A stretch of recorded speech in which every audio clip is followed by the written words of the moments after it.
오늘 이 본문에 보면 말 그대로 나라를 구한 인물이 등장하는데, 당시 이 유다의 제사장이었던 여호야다와 여호세바 이 부부였습니다. 이 오늘 본문의 배경은 이 남유다 역사상 가장 참혹한 그런 이 비극적인 그런 사건이 일어나게 되었는데요.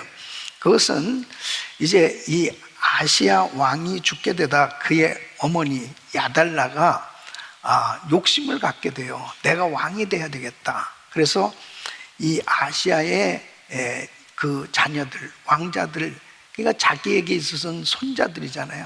다 죽입니다. 이런 가운데서 이제 이 여호야다 부부가 그 막내, 이제 1살도 되지 않은 피부치죠. 이 요아스 이 왕자를 본래 빼내서 이제 성전에 숨겨서 결국은 이 요아스를 왕으로 세우게 되는 내용이에요. 이 요아스가 이제 거의 죽을 이러한 운명 가운데 있다는 것은, 사실 하나님의 약속은 다윗 왕조는 계속 이어져야 되고, 그리고 메시아 그리스도가 다윗의 혈통을 통해서 이 땅에 오시게 되어 있단 말이죠.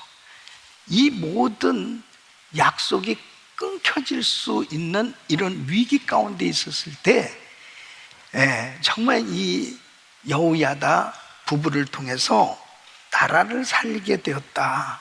하나님의 이 놀라운 약속을 이루게 되어지는데 결정적인 역할을 한 이 부부는 참으로 위대한 사역을 감당할 수 있었다는 것입니다. 저는 정말 이 위기 가운데 나라를 구한 인물들, 그 위대한 인물들이 많은 나라, 모든 역사에는 다 있을 거예요. 특별히 오늘날 우리가 살고 있는 이 시대도 사실은 위기의 시대입니다. 미국도 그렇고 대한민국도 그렇고, 그리고 지금 전쟁 가운데 있는 이 중동 지역을 한번 생각해 보세요. 계속 포탄이 떨어지고 얼마나 이 백성들이 불안한 가운데 살고 있겠습니까? 오늘 이 여호야다와 여호세바 부부가 어떤 믿음으로 나라를 구했는가 하는 이 말씀을 통해서 다시 한번 정말 우리가 신앙생활 하면서 우리 가정이, 우리 부부가, 여러분의 정말 신앙이 살려내는 이러한 삶이 되어지는데 귀한 교훈을 얻을 수 있기를 바라고요. 이런 신앙생활 자체가 막연한 것이 아니고 구체적으로 오늘 이 시대를 사는 우리 한 사람 한 사람, 우리 귀한 가정이 어떻게 살아야 될까 하는 것을 교훈을 얻어서 여러분 모두가 하나님 앞에 귀하게 쓰임받는 가정 되시길 예수 이름으로 축원합니다. 첫째는 위기 속에서도 생명을 지키는 믿음이었다 하는 거예요. 자, 역대하 22장 10절로 11절 보면 이 아시아의 모친 아달랴가 그 아들의 죽은 것을 보고 일어나 유다 집의 왕의 씨를 진멸하였으나 왕의 딸 여호사부앗이 아시아의 아들 요아스를 왕자들의 죽임을 당하는 중에서 도적하여 내고 저와 그 유모를 침실에 숨겨 아달랴를 피하게 한 거로 아달랴가 저를 죽이지 못하였더라. 여호사부앗은 여호람의 딸이요 아시아의 누이요 제사장 여호야다의 아내더라 그랬습니다. 그러니까 이 시대의 이 배경을 보면 이 유다 왕 아시아가 이제 이 북이스라엘 왕 이 요람이 전쟁에서 부상을 당했을 때 문병을 가요. 근데 참 이렇게 관계가 참 중요한 건 누구랑 가까이 하느냐가 얼마나 중요한지 모릅니다.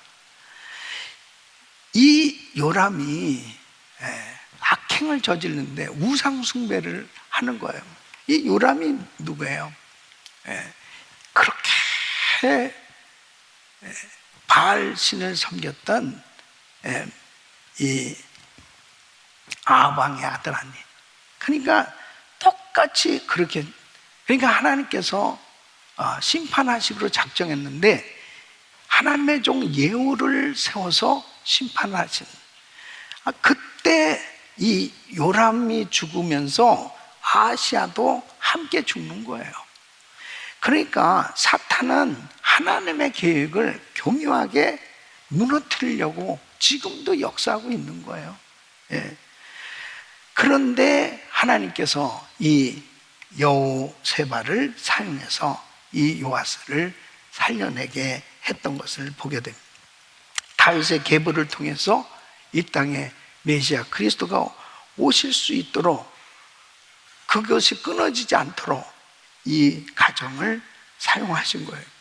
여러분, 우리가 이 세상을 살아가면서 여러분들을 통해서 누구를 살렸다, 어느 가정을 살렸다, 어느 공동체를 살렸다, 뭐 나라를 살렸다 하는 것은 그건 너무 큰 일이라면 정말 우리의 삶을 통해서 남을 살리는 데 쓰임받기를 축복합니다.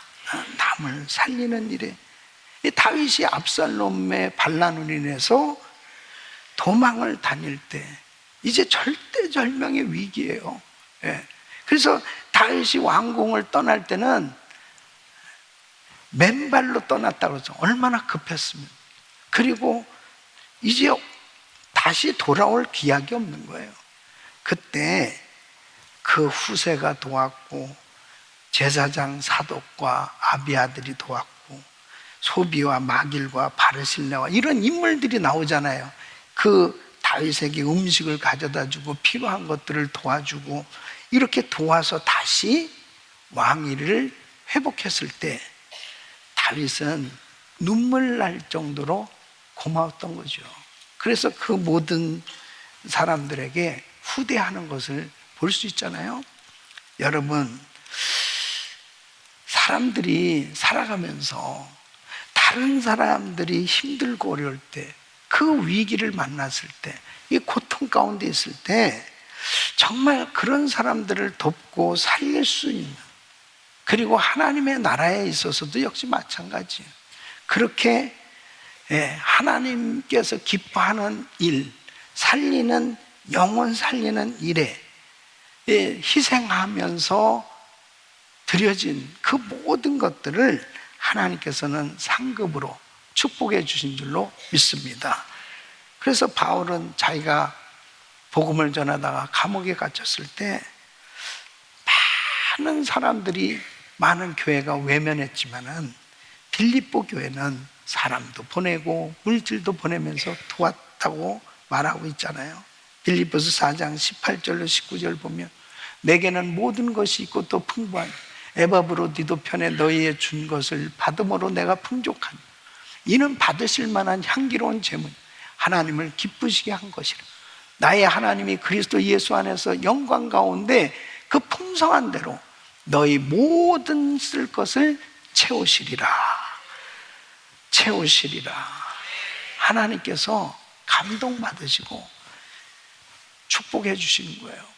살리는 일, 세우는 일에 이렇게 여호야다의 이 가정처럼 쓰임받기를 예수 이름으로 축원합니다. 저는 이 북한 땅, 이 아달랴 같은 그런 정권 아래서 수많은 백성들이 아사당하고 죽고, 그리고 얼마나 많은 탈북민이 발생했습니다. 지금 남한 땅에 온 사람들만, 남한 사람만 한 3만여 명 이상 되고요. 중국에는 아마 훨씬 더 많을 것입니다. 지금도 중국 어느 곳에 그냥 살면서 고통 가운데 있는 그런 그 탈북민들 생각하면 마음이 너무 아파요. 또 북한 땅에 지하교회 성도들이 있습니다. 그 성도들은 하나님 언제까지입니까? 언제까지입니까? 하면서 울면서 지금도 기도하고 있지 않을까요? 하나님, 이 통일세대, 저는 이 탈북민들을 위한 우리가 은혜동산을 하면서 이분들을 섬기는데, 이 탈북민들을 통일민이라고 그렇게 부르고 있습니다. 통일이 되어지면 바로 여러분이 남한도 알고 북한도 아는 이 정말 통일세대의 주역이 될 것이다. 저는 그런 비전을 가지고 이분들을 축복하면서 사역을 하고 있습니다. 우리가 이 통일세대에 이런 북한 동포들을 가슴에 품고 기도로, 눈물로 이런 영적 보아스를 키워낼 수 있는 이런 준비가 될 수 있기를 예수 이름으로 축원합니다. 이런 사역에 우리 성도님들이 기도 한마디라도 같이 하고 물질로 또 시간을 내서 같이 섬길 수 있는 것은요, 이것이 나라를 살린, 나라를 구한 이 여호야다 부부와 같은 그런 역할이라고 저는 생각되는 거예요. 먼 훗날 보면 바로 이런 사역들이 결국 다 지나놓고 나면 바로 그 기도가 나라를 살렸어. 바로 당신들이 그 탈북민들을 위해서 복음을 전했고 그들의 정말 사랑해 주었고 그들을 정말 세우기 위해서 그렇게 수고했던 것, 바로 나라를 살린 일이야. 그런 간증들이 있을 줄로 믿습니다. 두 번째는 결단하여 하나님 나라를 세우는 믿음이에요. 여러분, 역대하 22장 12절 말씀 보면 요아스가 저희와 함께 하나님 전에 6년을 숨어 있는 동안에 아달라가 나라를 다스렸더라 그랬습니다. 이 6년 동안 이 여호야다 이 제사장 부부는 아무도 모르게 이 요아스와 유모를 성전에 숨겼어요. 근데 여러분 한번 생각해 보세요.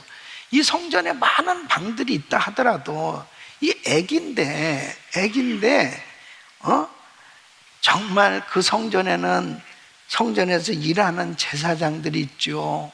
또 성전에도 문지기가 있고 뭐 많은 일들을 하는 사람들의 눈에 이게 안 띈다라고 하는 것은 참 힘든 일 아니겠어요?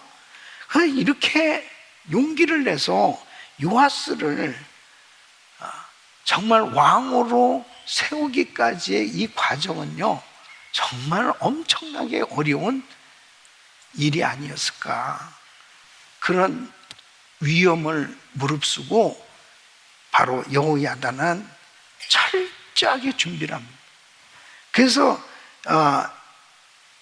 23장, 역대하 23장에 보면 언약과 충성을 확보하는데 먼저 백부장들을 비밀리에 소집을 해요. 그래서 성전에서 그들과 언약을 맺습니다. 그리고 이제 충성할 것을 맹세해요. 그러면서 요아스를 왕으로 세우는 계획에 끝까지 충성할 것을 이제 다짐을 하는 거죠. 두 번째는 레위인과 유다 족장들을 동원했습니다.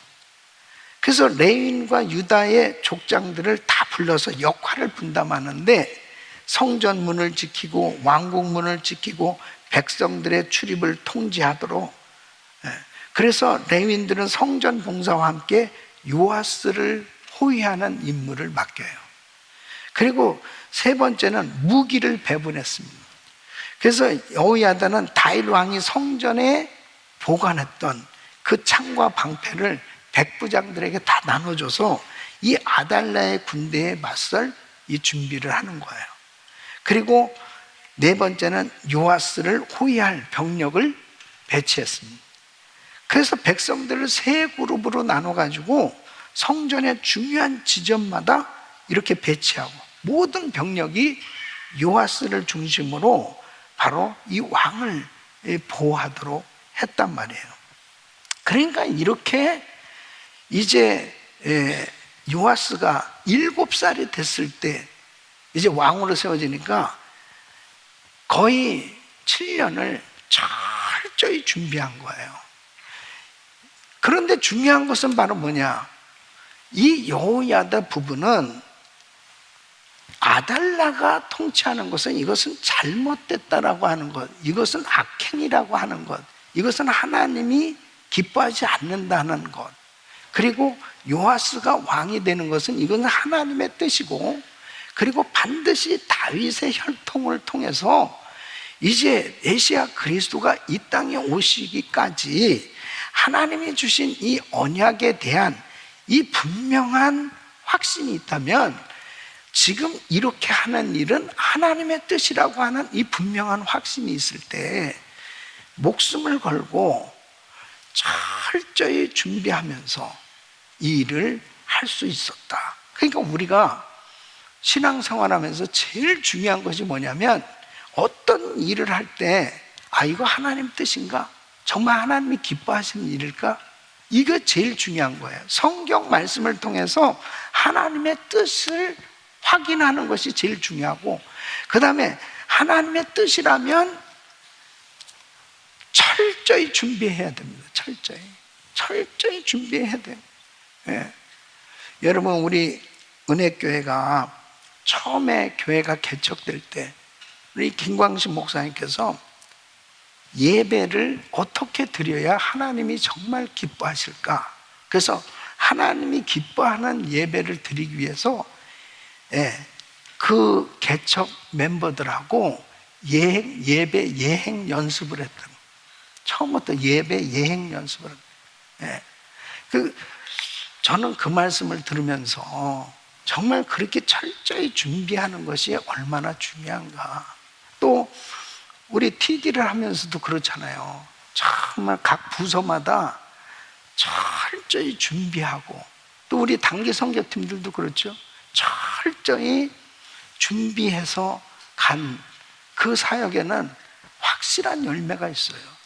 그러니까 우리가 하나님의 일을 할 때도 치밀하게 준비하고 계획하고, 그리고 구체적으로 실행을 할 때 하나님의 역사가 일어나는 줄로 믿습니다. 그래서 잠언 21장 5절에 보면, 부지런한 자의 경영은 풍부함에 이를 것이나 조급한 자는 궁핍함에 이를 따릅니다. 절대로 대강 적당히 해서는 안 되는 거예요. 어제도 우리 GMI 선교사 훈련은 16기생 이제 환영 예배를 드리면서 제가 말씀드렸지만, 그냥 선교사 그냥 파송하는 것이 아니에요. 준비된 사람을 하나님이 쓰십니다.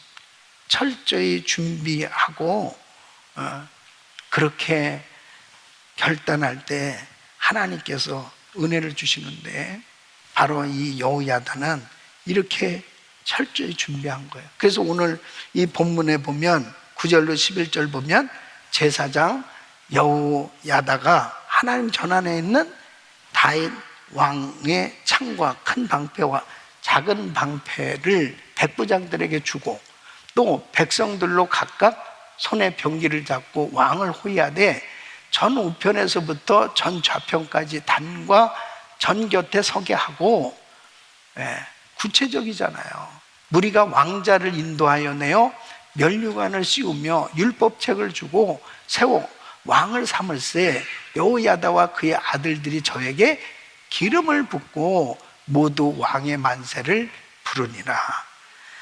사랑하는 성도 여러분, 여러분들도 정말 하나님을 섬길 때 그래요. 내가 정말 찬양의 은사를 받았다. 그럼 하나님의 찬양의 은사를 주셨으면 내가 이 찬양의 은사를 어떻게 사용할까? 어떻게 이 찬양의 은사를 통해서 하나님께 영광을 돌릴까? 그것을 준비하고, 그리고 그러면 찬양팀에 들어가야 되겠다. 성가대에 들어가야 되겠다. 그래서 하나님 앞에 어떻게든지 영광을 돌려야 되겠다. 이렇게 발을 떼어야지 언젠가는 가야지, 언젠가는 할 거야. 그러다가 벌써 갔어. 예. 예? 항상 기회가 있는 게 아니에요. 여러분, 선교도 마찬가지잖아요. 선교. 내가 선교지 한번 가야 되겠는데. 선교는 좋은 일이야. 선교는 해야지. 계속 생각만 하고 있다가 보면 그 다음에는 그냥 먼저 간다니까. 예? 여러분, 선교를 한다고 그러면 준비를 해야 될 거 아니에요. 내가 어떻게 시간을 만들 것이냐, 내가 어떻게 물질을 준비할 것이냐, 그러면은 1년 동안에 어떻게 휴가를 만들 것인지, 그리고 물질은 어떻게 준비를 할 것인지, 얼마든지요, 누구든지 기도하고 준비하면 하나님이 기뻐하는 일이니까 다 할 수 있도록 하나님이 환경을 열어주시고 사용하신 줄 믿습니다. 못할 일이 없는 거예요. 중요한 것은 뭐냐면, 이게 하나님이 기뻐하시는 일인가, 정말 하나님이 원하시는 일, 이게 제일 중요한 거예요. 그게 마음이 지금 어디 있느냐고요. 여러분, 이 월드 비전이 굉장히 큰 사역들을 하고 있는데, 이 월드 비전이 처음부터 그렇게 크게 구호 사역을 한 게 아닙니다. 1950년 한국 6.25 전쟁, 그때 얼마나 전쟁 고아들이 많았습니다. 이때 그 미국 선교사는 밥 피어스라고 하는 이 선교사님이 그 고아들을 집을 잃고 맨발로 옷을 벗고 돌아다니는 수많은 애들이 있었다면, 그 장상을 보면서 충격을 받았다는, 단돈 5불만 있으면 이 아이 하나를 도울 수 있는데, 그래서 그때부터 이 아이 하나를, 한 명을 도웁시다, 미국에 연락을 하고, 그러면서 그렇게 도왔던 일이 지금은 전 세계 100개국에서 활동하면 수백만 명의 어린아이를 살리는 이런 국제 구호기관이 된 거예요. 그러니까 작은 일에서부터 정말 우리가 결단하고 이 실행을 할 때, 우리 부부가 이렇게 정말 믿음으로 섬긴 일이 한 아이를 살리고, 한 가정을 살리고, 한 나라를 살리는 일에 쓰임을 받을 수 있게 되는 줄 믿으시기 바랍니다. 세 번째는 끝까지 함께하는 믿음이에요. 자, 역대하 24장 1절 2절 보면, 요아스가 위에 나아갈 때에 나이 7세라 예루살렘에서 40년을 치리하니 그 모친의 이름은 시비아라 브엘세바 사람이더라. 제사장 여호야다가 세상에 사는 모든 날에 요아스가 여호와 보시기에 정직히 행하였으며 그랬습니다. 이 여호야다, 여호세바 이 부부는 요아스 왕에게 있어서는 부모 같은 사람이죠. 이 몇 달밖에 되지 않은 아이를 데려다가 길렀잖아요. 그리고 7살 된 왕이 뭘 할 수 있겠습니까? 그러니까 이 여호야다는 정말 좋은 멘토가 된 겁니다. 신앙의 멘토가 된 겁니다. 그래서 이 요아스가 40년을 치리했거든요, 왕이 돼서. 이 여호야다가 살아있는 동안은 신앙이 좋았어요. 나라를 정말 잘 통치했습니다.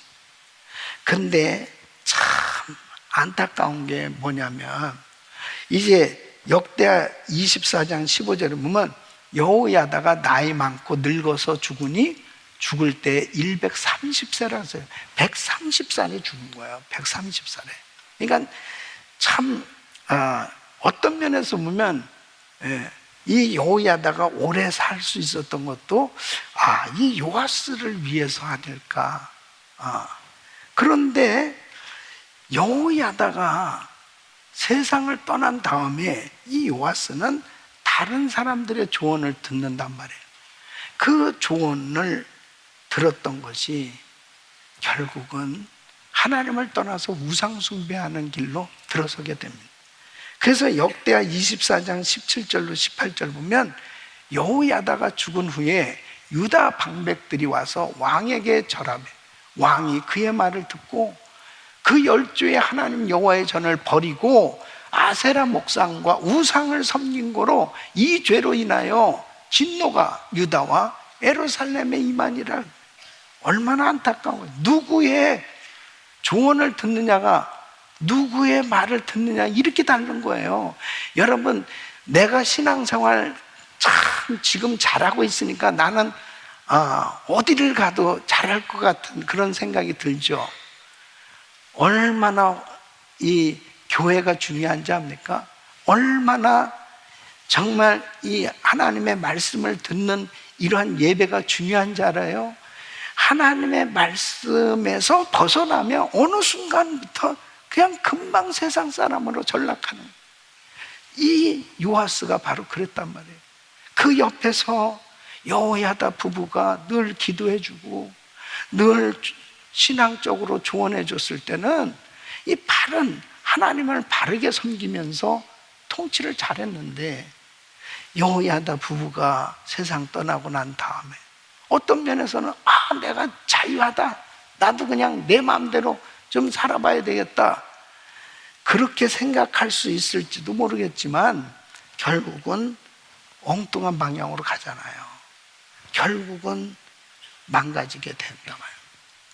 그런데 저는 여기에서 어떤 부분을 더 생각하게 되냐면 여호야다 부부예요. 이 여호야다 부부가 죽을 때까지 이 요아스를 섬겼다. 정말 우리가 신앙생활하면서 참 중요한 것은 내 신앙이 정말 하나님 앞에 죽을 때까지 충성을 할 수 있는 그런 신실한 믿음이 될 수 있기를 예수 이름으로 축원합니다. 신약에서는 브리스길라와 아굴라 부부가 그러잖아요. 이 사도 바울이 사역을 할 때 목이라도 내어놓을 만큼 옆에서 정말 가장 힘들고 어려운 그런 위기의 시기에 바로 이 부부가 그렇게 동역하면서 정말 선교 사역에 큰 역할을 합니다. 여러분, 우리가 신앙생활 하면서 보면은 끝까지 그렇게 충성하는 사람은 참 쉽지는 않아요. 그러니까 디모데후서 4장 10절로 11절 보면 사도 바울이 이제 순교를 앞두고 이제 죽음을 앞두고 있을 때 대마는 이 세상을 사랑하여 나를 버리고 데살로니가로 가고, 그리스게는 갈라디아, 디도는 달마디아로 가고, 누가만 나와 함께 있는 네가 올 때에 마가를 데리고라, 저가 나의 일에 유익하니. 사람들이 끝까지 함께 할 수 있는 것. 사도 바울이 아마 정말 이렇게 대형 교회를 목회하고 유명하게 많은 사역들을 감당하고 있는 자유하게 사역을 했다면 아마 제자들이 어마어마하게 많이 모여들지 않을까. 그러나 이제 감옥의 한 곳에서 초라하게 정말 어렵게 지내면서 이제 생을 마감하는 그런 상황이 되어졌을 때 그렇게 가깝게 통역했던 사람들이 하나 둘씩 다 떠나는 거예요. 정말 세계 선교가 마무리되는 그날, 우리 모두가 하나님께 영광을 돌리는 그날까지 우리는 끝까지 충성할 수 있기를 바랍니다. 사랑하는 성도 여러분, 우리 성도님들의 가정이 어디에서나 공동체를 살려내는, 사람을 살려내는 그런 믿음의 가정들이 될 수 있기를 예수 이름으로 축원합니다.